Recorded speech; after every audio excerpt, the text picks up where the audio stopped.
जोहार। आप देख रहे हैं देवभूमि झारखंड न्यूज और मैं हूं दिलीप सिन्हा। झारखंड में नगर निकाय चुनाव अगले महीने होने वाला है। इसकी घोषणा लगभग हो चुकी है। अधिसूचना संभवतः इसी महीने के अंत तक जारी हो जाए। और जैसा कि सरकार ने अपना मंशा जाहिर कर दिया है कि चुनाव जो है वो दलगत आधार पर नहीं होगा। दूसरी ओर भारतीय जनता पार्टी और उसकी सहयोगी पार्टी आजसू पार्टी जो है वो लोग दलगत आधार पर चुनाव कराने के लिए आंदोलन कर रहे हैं। भाजपा इसके लिए झारखंड के सभी नगर निकाय सेंटरों में, चाहे वो नगर निगम हो, नगर परिषद हो, नगर पंचायत हो, वहां पर प्रदर्शन कर चुकी है कि जल्द से जल्द चुनाव की तिथि घोषणा हो और दलगत आधार पर चुनाव हो। इसके लिए भाजपा के जितने भी स्टार लीडर हैं, चाहे वो नेता प्रतिपक्ष बाबूलाल मरांडी हो और नए जो प्रदेश अध्यक्ष बने हैं राज्यसभा सदस्य आदित्य साहू जी हो, पूर्व मुख्यमंत्री रघुवर दास जी हो, पूर्व मुख्यमंत्री अर्जुन मुंडा हो, पूर्व मुख्यमंत्री मधु कोड़ा से लेकर भाजपा के जितने भी दिग्गज नेता हैं, सभी इस मांग को लेकर धरना प्रदर्शन कर चुके हैं। और दूसरी ओर मुख्यमंत्री हेमंत सोरेन ने भी नगर निकाय चुनाव के लिए अपनी सक्रियता और गतिविधियां बढ़ा दी है और पार्टी के प्रमुख नेताओं के साथ उन्होंने बैठक कर शहर में जो ये चुनाव होने वाला है, जो शहर की सरकार बनने वाली है, उसमें भाग लेना का निर्देश उन्होंने दिया है। आज हम ये जानना चाहते हैं कि आखिर क्यों भारतीय जनता पार्टी और उसके जो अलायंस है, वो आपको सब बताना चाहते हैं कि क्यों भारतीय जनता पार्टी और उसका जो अलायंस है वो नगर निकाय चुनाव पार्टी आधार पर कराना चाहती है, और झारखंड मुक्ति मोर्चा क्यों नहीं पार्टी आधार पे चुनाव चाहती है। हालांकि झारखंड मुक्ति मोर्चा के जो सहयोगी पार्टी है कांग्रेस, वो दलगत आधार पर चुनाव होने के बहुत विरोध में भी नहीं है और बहुत, चूंकि झारखंड मुक्ति मोर्चा सपोर्ट में नहीं है इसके पक्ष में, इसलिए वो खुल के इसका मांग भी नहीं कांग्रेस कर रही है। लेकिन कांग्रेस यहाँ पर मिडिल पॉइंट पे खड़ी है, दलगत हो जाए तो बढ़िया, नहीं हो तो भी बढ़िया। और इधर झामुमो ने स्पष्ट कर दिया है कि और कांग्रेस ने भी कि गठजोड़ करके चुनाव नहीं होगा, अलग अलग सब लोग चुनाव लड़ेंगे। चुनाव भले ही दलगत ना हो, लेकिन पार्टी समर्थित प्रत्याशी लगभग सभी पार्टियां घोषित करेगी, इसकी तैयारी शुरू हो गई है।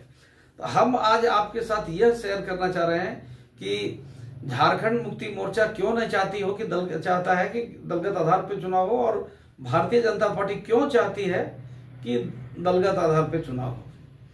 इसके पीछे मूल बात यह है कि जैसा कि हम लोगों ने अभी लोकसभा चुनाव में देखा कि लोकसभा चुनाव में जो ट्राइबल सीट रहा, उन ट्राइबल सीट पे झारखंड मुक्ति मोर्चा और उसके नेतृत्व में जो अलायंस है कांग्रेस आरजेडी, इन लोगों ने बीजेपी को रोकने में ये गठबंधन, जिसे हम आप आज के दिन में एनडी गठबंधन कहते हैं या महागठबंधन कहिए, ये ट्राइबल सीट में बीजेपी को रोकने में मोदी जी के इस लहर में भी बीजेपी को रोकने में सफल रहा था। और लोकसभा के बाद जो विधानसभा चुनाव हुआ, उस विधानसभा चुनाव में भारी बहुमत के साथ हेमंत सोरेन जीत के आए और हेमंत सोरेन के नेतृत्व में मजबूत सरकार बनी। और भारतीय जनता पार्टी का माने सबसे खराब, अगर आप कहें तो खराब प्रदर्शन इस विधानसभा चुनाव में रहा।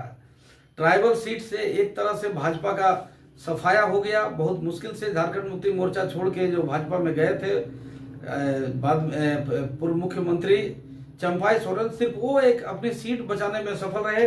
संथाल परगना में तो इनका सफाया हो गया भाजपा का। संथाल परगना में सिर्फ एक सीट पार्टी जीत पाई और वहां से जो गढ़ है झामुमो, अपने गढ़ को और मजबूत करने में सफल रहा। यही हाल कोल्हान से लेकर सब जगह। तो और इसका असर ये हुआ कि भारतीय जनता पार्टी काफी, उसके कार्यकर्ताओं में काफी निराशा रहा।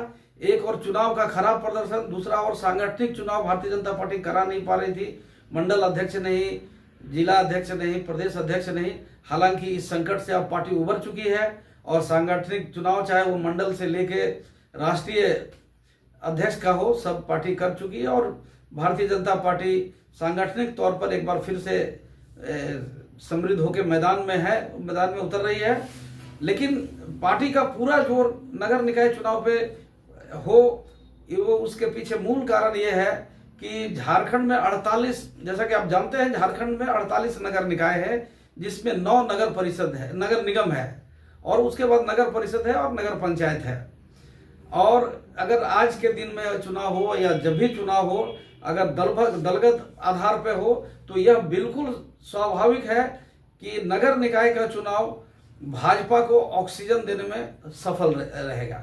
क्योंकि नगर निकाय का जो चुनाव है, नगर निगम, वो मूलतः शहरी क्षेत्रों में, विशेष करके नगर निगम जो है, जैसे आप देवघर देख लीजिए, धनबाद नगर निगम है, चास नगर निगम है, आदित्यपुर नगर निगम है, ये सब जितने भी जो नगर निगम है, उन अधिकांश जगहों पे इस खराब प्रदर्शन के दौर में भी वहां पर विधानसभा चुनाव में भारतीय जनता पार्टी अपना परचम लहराने में सफल रहा है।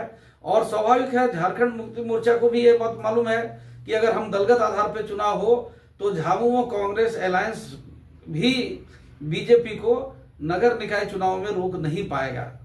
और भाजपा की यह कोशिश है कि नगर निकाय चुनाव दलगत आधार पर हो तो वो उसकी जीत स्वाभाविक है कि शहरी क्षेत्रों में भाजपा लीड लेने में बिल्कुल सफल रहेगी। और यह जो लीड लेके जो भाजपा आएगी तो वो एक संदेश देने का काम भाजपा करेगी कि पब्लिक का जो मूड इंडिकेटर है वो आज के दिन में भाजपा के पक्ष में है। और झारखंड की जनता जो है वो हेमंत सोरेन की सरकार से निराश है, उब चुकी है, और सरकार और जनता, झारखंड की जनता, वो भारतीय जनता पार्टी की ओर आशा भरे नजरों से देख रही है। इस चुनाव परिणाम को वो महाराष्ट्र में जो नगर निकाय का चुनाव हुआ, जहां भाजपा की बम्पर जीत हुई, भाजपा और उसकी सहयोगी शिवसेना जो है, एकनाथ शिंदे और अजित पवार, इनका जो अलायंस रहा, उस अलायंस के आगे जो विपक्षी पार्टियां हैं, कांग्रेस और उद्धव ठाकरे की शिवसेना और इन लोगों का जितना भी जो है आरजेडी से लेकर समाजवादी पार्टी, सब लोगों की हालत वहां पर काफी मुश्किल में वो लोग रहे और भाजपा परचम लहराने में सफल रही। तो अब भाजपा के लिए अगर झारखंड में नगर निकाय चुनाव हो जाए तो ये बिल्कुल उसके लिए एक ऑक्सीजन के रूप में होगा, मिलेगा भाजपा को।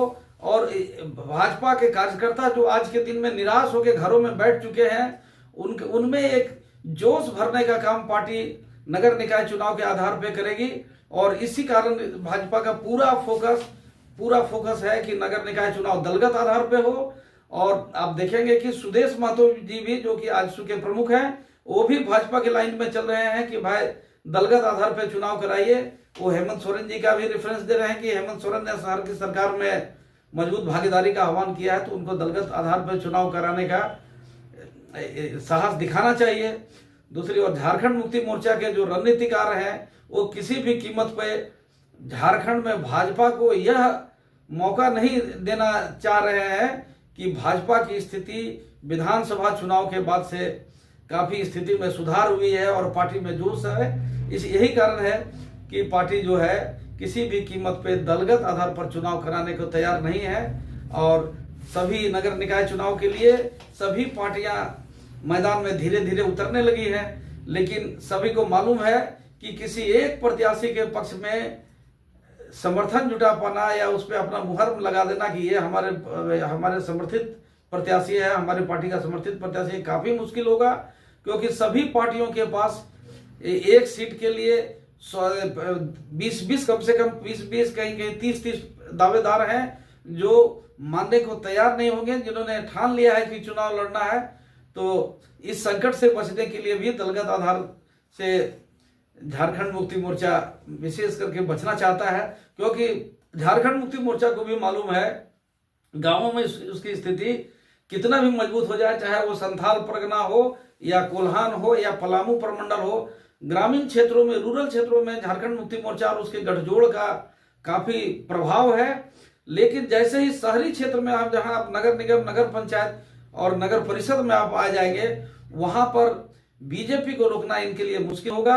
यही जो कारण है कि दोनों गठजोड़ में कि चुनाव हो और दलगत आधार पर चुनाव हो और दलगत आधार पर चुनाव नहीं हो, इसको लेके ये चल रही है। और आगे आप जैसे जैसे चुनाव की अधिसूचना जारी होगी और चुनाव का आएगा, आपको और भी यहाँ पर रोमांचक राजनीतिक लड़ाई झारखंड में देखने को मिलेगा। लेकिन भारतीय जनता पार्टी के जो नए प्रदेश अध्यक्ष बने हैं आदित्य साहू जी, उनके लिए ये नगर निगम चुनाव भी जो है एक अग्नि परीक्षा के रूप में होगी कि भले ही दलगत आधार पर ना हो, किंतु भारतीय जनता पार्टी समर्थित प्रत्याशी को नगर निगम का मेयर या नगर पंचायत नगर परिषद का अध्यक्ष बना पाए अधिक से अधिक नगर निकायों में। ये उनके लिए उनकी पहली परीक्षा होगी प्रदेश अध्यक्ष बनने के बाद। इस पे वो किस हद तक कितना सफल हो पाते हैं ये आपको आने वाले समय में देखने को मिलेगा। हम उम्मीद करते हैं कि आपको हमारा ये एपिसोड है ये पसंद आया होगा, और इसके साथ ही हम नियमित रूप से आपके साथ झारखंड की राजनीतिक स्थितियों पे, राजनीतिक पार्टियों की स्थिति पे आपके साथ बातचीत करते रहेंगे। तब तक आप देखते रहिए देवभूमि झारखंड न्यूज। नमस्कार।